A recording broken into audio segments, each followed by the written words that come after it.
Don't turn the Qur'an into background noise. Don't have the Qur'an playing in your car the whole time while you're just having conversations and speaking over it.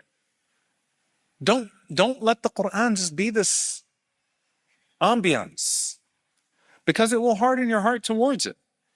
Now, I want to be very clear. Someone says, what about playing the Qur'an in the house and things of that sort? That's good, alhamdulillah. I'm talking about when you intentionally reduce it to something in the background. But I'll say one more thing. Wallahi, what I'm about to share with you, I experienced it myself, I think less than a month ago. Babar Ahmed, please forgive me if you watch this and I did not receive your permission to share this goodness about your mother. May Allah have mercy on her, but I pray that it reaches her. Bi'idhnillahi ta'ala.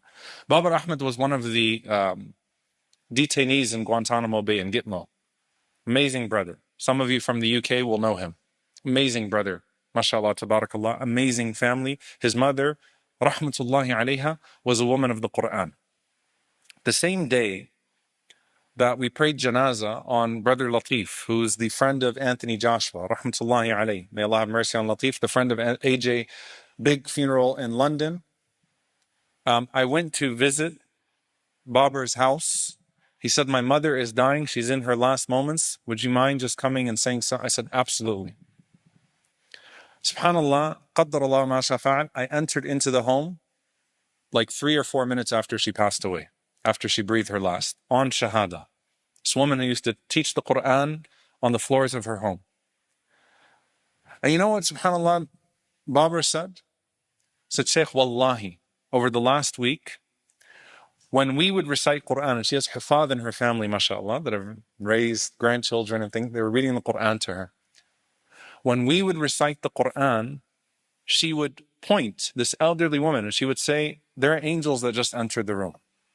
I can see them in the last few days of her life. I see them like lights. They're right there. Can't you see them? No. And you know what he said, subhanAllah? That she told us, and she could barely speak in her last days, she told us that when we would simply play the Qur'an on the stereo, because sometimes they'd even just play it, that the angels would leave. That it was only when someone was physically reciting the Qur'an that she would see them. Wallahi, he said this to me, and I ask Allah to have mercy on this woman of Qur'an and to bless this family of Qur'an. Allahumma ameen. There's something special about the human recitation. Please play the Qur'an in your homes. It's better than the other stuff that you're going to play. By all means, put it on your TV, have it on YouTube, playing, leave it on in your room. All of that is good. All of that is blessed. But there's something special about the Qur'an that comes from the heart, and that's recited in presence, with presence.